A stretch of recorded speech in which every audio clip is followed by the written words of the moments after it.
4. O salto. Este passo nos trouxe a Kierkegaard e ao salto. Com Kant, vimos que a linha entre a natureza havia largado consideravelmente. O que o salto de Kierkegaard fez foi remover a esperança de toda e qualquer unidade. Após Kierkegaard, o que temos é isso. O otimismo deve ser não racional, toda racionalidade igual pessimismo. Desapareceu a esperança de um elo de ligação entre as duas esferas. Não há permeabilidade ou intercâmbio. Há uma completa dicotomia entre os andares superior e inferior. A linha de separação desses andares se tornou uma horizontal de concreto, de milhares de metros de espessura, com arame farpado fortemente eletrificado, engastado no concreto. A situação agora se pode resumir no seguinte: abaixo da linha há racionalidade e lógica.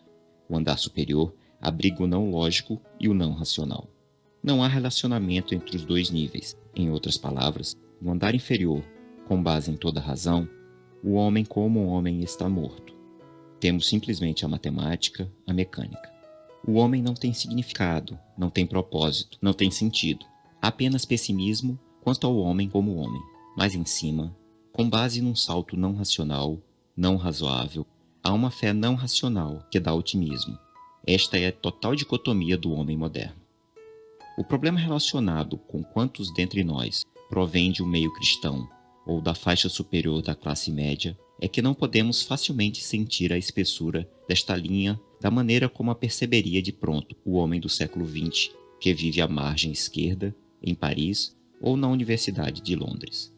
Nós, expressão do ambiente de que procedemos, pensamos que deve haver um certo intercâmbio, mas a resposta de nossa era é: não, nunca houve e jamais haverá.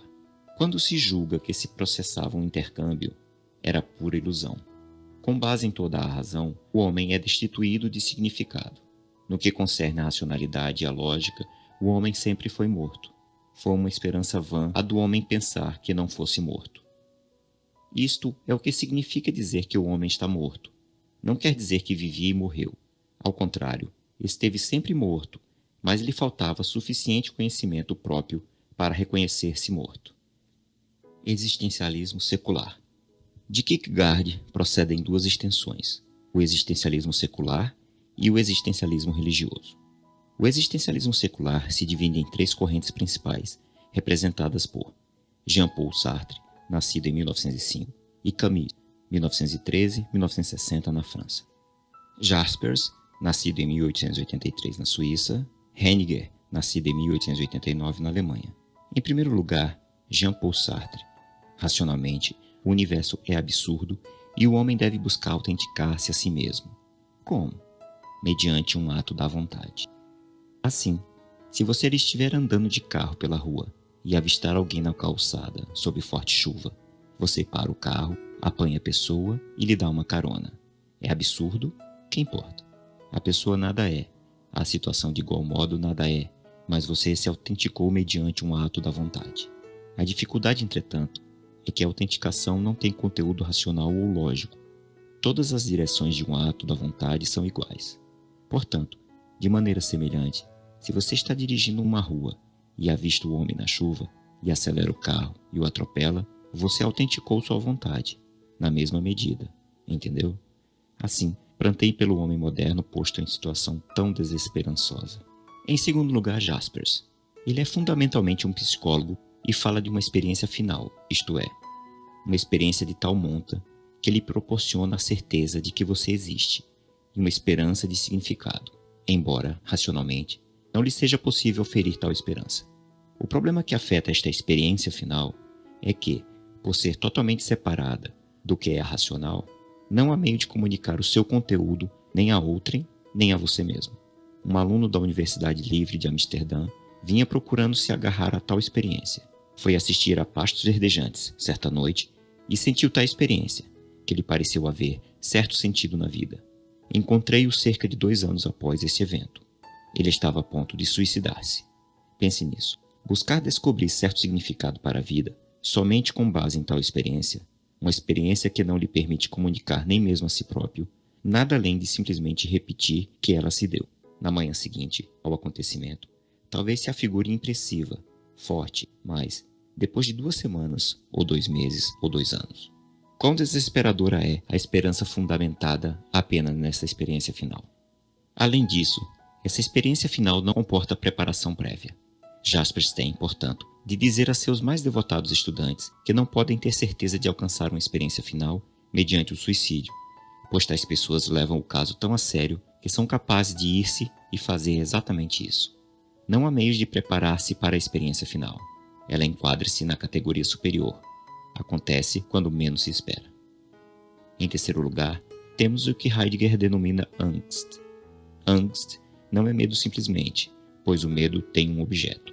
Angst é um vago senso de temor, a sensação desagradável que se tem quando se entra em uma casa que se tem por assombrada. Heidegger firmou tudo nessa espécie de ansiedade básica. Portanto, os termos por que se expressa andar superior não fazem diferença alguma. A base desse sistema reside no salto. A esperança está separada do andar inferior racional. Hoje, quase se pode dizer que não há filosofias no sentido clássico da filosofia. Há antifilosofias. Não mais pressupõem os pensadores que alcançarão respostas racionais às grandes questões. Os filósofos linguísticos anglo-saxões se alienaram inteiramente das grandes questões, limitando a filosofia a área bem mais reduzida. Estão interessados na definição de termos e confinam suas operações ao andar inferior. Os existencialistas se apegaram mais a um conceito clássico de filosofia, em que lidam com grandes questões, mas o fazem aceitando inteiramente a dicotomia entre a racionalidade e a esperança. O que faz do indivíduo um homem tipicamente moderno é a existência dessa dicotomia, não as múltiplas coisas que, como um salto, ele coloca no andar superior. Não importa que expressão ele coloca ali, secular ou religiosa, é tudo a mesma coisa, que se fundamenta nesta dicotomia. É isto que separa e distingue o homem moderno, por um lado, do homem da Renascença, que alimentava a esperança de uma unidade humanista, e de outro lado, do homem da Reforma, que possuía na realidade uma unidade racional acima e abaixo da linha com base no conteúdo da revelação bíblica. Existencialismo religioso. O mesmo quadro geral que emerge do existencialismo secular está presente no sistema de Karl Barth e nas novas teologias que tem projetado e estendido o seu sistema. Não há intercâmbio racional acima e abaixo da linha. Barth admitiu as teorias da alta crítica, de sorte que, a seu ver, a Bíblia contém erros, mas a nós nos cumpre crer nela assim mesmo. A verdade religiosa é separada e distinta da verdade histórica das Escrituras. Destarte, não há lugar para razão e nem ponto de verificação. Isto constitui o salto em termos religiosos. Tomás de Aquino abriu a porta para o homem independente no andar inferior, para uma teologia natural e uma filosofia que eram autônomas em relação às Escrituras. Isto levou, no pensamento secular, à necessidade de depositar finalmente a esperança toda em um andar superior não racional. De modo semelhante, na teologia neo-ortodoxa, resta ao homem a necessidade de dar o salto porque, como homem integral, nada pode fazer na área do racional na busca de Deus. Na teologia neo-ortodoxa, o homem é menos do que a criatura decaída do conceito bíblico. A Reforma e as Escrituras categorizam que o homem nada pode fazer para salvar-se. Pode, porém, mercê da razão que possui, examinar as Escrituras que tangem não apenas a verdade religiosa, mas ainda a história e o cosmos. Ele tem, assim, recursos não apenas para esquadrinhar a Bíblia como um homem integral, incluída a razão, mas tem ainda a responsabilidade de assim fazê-lo. A espécie de termos que se projetam ao andar superior não muda o sistema básico. No que respeita ao sistema, o uso de termos religiosos ou seculares não lhe faz diferença. O que é particularmente importante observar-se neste sistema é o aparecimento constante, em uma ou outra forma da ênfase kierkegaardiana à necessidade do salto. Uma vez que o racional e o lógico são completamente separados do não racional e do não lógico, o salto é total. A fé, expressa em termos seculares ou religiosos, se torna um salto destituído de qualquer verificação, porque é totalmente separada do lógico e do racional. Podemos agora ver, com esta base, como os novos teólogos podem afirmar que, embora a Bíblia na esfera da natureza e da história esteja repleta de erros, isso não afeta seu valor. Não importa que termos adotamos. O salto é comum a toda a esfera de pensamento do homem moderno. O homem é forçado ao desespero desse salto porque não pode viver como uma simples máquina. Este é, pois, o homem moderno. é-o conforme se expressa na pintura que produz, na música, na literatura novelesca, nas peças de teatro e na própria religião. A nova teologia. Na nova teologia, os termos definidos estão abaixo da linha. Não racional, termos conotativos, traço. Racional, termos definidos. Acima da linha, o teólogo novo tem termos indefinidos. A teologia do salto centraliza tudo no termo indefinido. Tillich, por exemplo, fala acerca do Deus além de Deus, com o primeiro termo Deus inteiramente indefinido. Os termos definidos na área da ciência e da história estão abaixo da linha. Acima há somente vocábulos conotativos. Para ele, o valor de tais palavras reside precisamente no fato de serem indefinidas.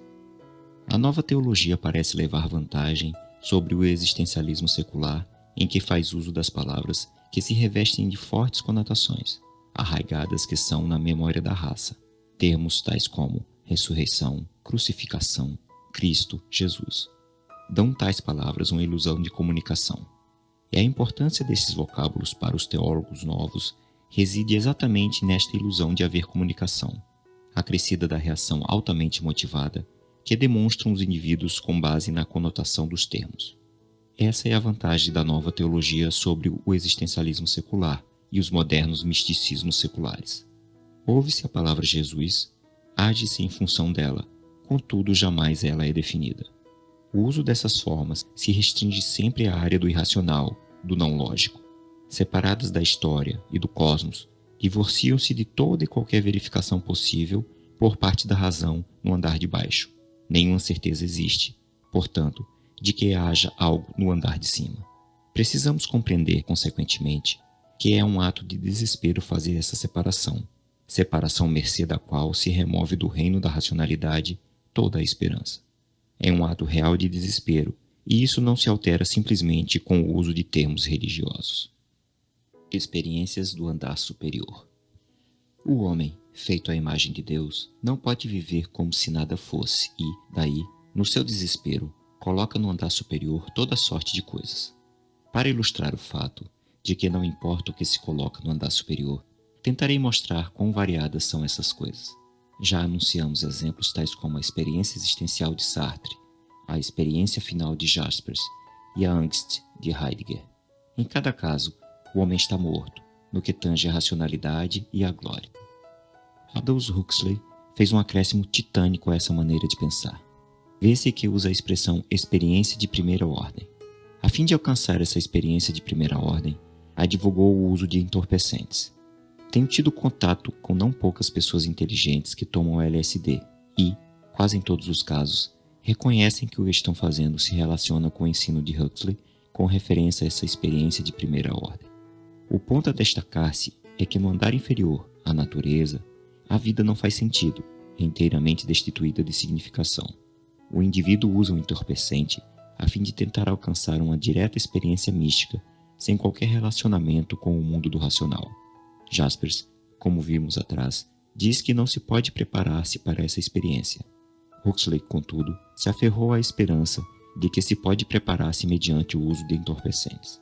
Destarte muitos, na proporção em que concluem que nossa cultura é, nas palavras de Timothy Leary, uma sociedade montada em cenário de pura mistificação, apelam para o recurso dos entorpecentes. A razão básica por que os entorpecentes estão sendo levados tão a sério hoje em dia não é a sensação que produzem, nem o escape que proporcionam, mas é que os indivíduos se sentem desesperados. Com base na racionalidade e na lógica, o homem nenhum significado possui e a própria cultura fica sem sentido. Está, pois, o homem procurando uma resposta nas experiências de primeira ordem. É isso que está por detrás da moderna mania de entorpecentes. Relaciona-se com o milênio de panteísmo, pois que os místicos orientais têm usado o haxixe durante séculos com o propósito de chegar a experiências religiosas. Logo, esta prática longe está de ser nova, embora o seja para nós. Na obra The Humanist Frame, a moldura humanista, de que escreveu o último capítulo, insistiu Aldous Huxley, pouco antes de morrer, no uso de entorpecentes por parte das pessoas sadias, com vistas a essa experiência de primeira ordem. Essa foi a sua esperança. O humanismo evolucionário otimista é outra ilustração do fato de que, Uma vez aceita alguém a dicotomia dos andares superior e inferior, nenhuma diferença faz o que coloca no superior. Esta ideia foi propagada por Julian Huxley. O humanismo evolucionário otimista não tem fundamento racional. Sua esperança se firma no salto do amanhã. Na busca de provas sempre se indica o dia seguinte. Este otimismo é um salto inécio seremos se, em nossas universidades, cedermos ao pensamento de que os humanistas têm uma base racional para a porção otimista de seu slogan. Não a têm. São irracionais. O próprio Julian Huxley aceitou isso, na prática, uma vez que formulou a proposição básica de que os seres humanos agem mais a contento quando nutrem a convicção de que existe um Deus. Segundo Huxley, não há deidade alguma, contudo diremos que há um Deus. Em outras palavras, assim como Aldous Huxley contemplava o uso de entorpecentes, Julian Huxley contemplava o salto religioso, embora isso não lhe seja mais do que pura mentira. Não existe Deus. É por isso que não parece paradoxal que Julian Huxley escrevesse a introdução ao livro Phenomenon of Man, O Fenômeno do Homem, de Teilhard de Chardin. Estão ambos empenhados no salto. O mero emprego de termos religiosos, em contraste com a terminologia não religiosa, nada muda após serem admitidos a dicotomia e o salto. Certas posições se nos afiguram mais distanciadas de nós e mais chocantes. Outras nos parecem menos distantes, mas não há diferença essencial. Em um programa radiofônico da BBC de Londres, Anthony Flew fez a si mesmo a pergunta: valerá a pena a moral? Serviu-se ele do programa para demonstrar que, com base em seus próprios pressupostos, a moralidade não vale a pena. E, a despeito disso, ele não suportava essa ideia. No final da irradiação, invocou ele, sem base na lógica, o conceito de que, embora a moralidade não compense, o homem não é astuto em agir com escrúpulos. Isto é um salto titânico, destituído de qualquer fundamento que evidencie por que não se é astuto em proceder-se com escrúpulos, à parte de qualquer categoria quanto ao sentido básico do termo escrúpulo. O elemento significativo é que o homem racionalista, humanista, começou afirmando que o cristianismo não é suficientemente racional. Agora fez ele meia volta, em um amplo círculo, e acabou na condição de místico, ainda que místico de um tipo todo especial. Ele um místico, sem ter ninguém com que buscar comunhão. Os velhos místicos sempre postularam a existência de alguém. Os novos místicos, entretanto, afirmam que isso não vem ao caso, porquanto o que importa é a fé. É fé na fé, quer se expresse em termos religiosos, quer em seculares. O salto é que importa, não os termos por que se expressa. A verbalização, isto é, os sistemas de símbolos, pode mudar-se, sejam sistemas religiosos ou não religiosos. É incidental o fato de fazer-se uso de uma ou outra palavra. O homem moderno volta-se a encontrar sua resposta no andar superior, mediante um salto, para longe da racionalidade e da razão. Análise linguística e o salto. Há pouco tempo presidia eu a uma discussão em certa universidade da Inglaterra em que filósofos linguísticos se destacavam por seu cerrado ataque aos cristãos. Presentes se achavam alguns deles. Dentro de pouco tempo era óbvio o que estavam procurando fazer. Estavam fomentando seu prestígio na área abaixo da linha, mercê de razoável definição de termos. Repentinamente, porém, saltaram para um humanismo evolucionário otimista, acima da linha, e se lançaram ao ataque ao cristianismo com base no prestígio que haviam estabelecido em sua própria esfera. Alguns dentre eles merecidamente conquistaram sólida reputação de racionalidade na definição de termos, mas então fizeram um salto, mudando sua máscara ao atacar o cristianismo com base num humanismo que nenhuma relação tem com o andar inferior, a área da análise linguística. Como já dissemos, a análise linguística é uma antifilosofia no sentido de que esses pensadores se limitaram no conceito que nutrem da filosofia. Não mais formulam as grandes questões a que a filosofia clássica sempre se prestou. Portanto, qualquer coisa que digam na área dessas questões, nenhuma relação tem com a disciplina a que voltam e o prestígio que ela acarreta. O interessante na atualidade é que, uma vez que o existencialismo e, de modo diferente, a filosofia de definições se converteram em antifilosofias, as verdadeiras expressões filosóficas tenderam a passar para o domínio daqueles que não ocupam as cátedras de filosofia: os novelistas, os cineastas, os músicos de jazz, os hippies e mesmo as quadrilhas juvenis em sua violência. São estas as pessoas que hoje em dia fazem as grandes perguntas e lutam por respostas adequadas em nosso tempo.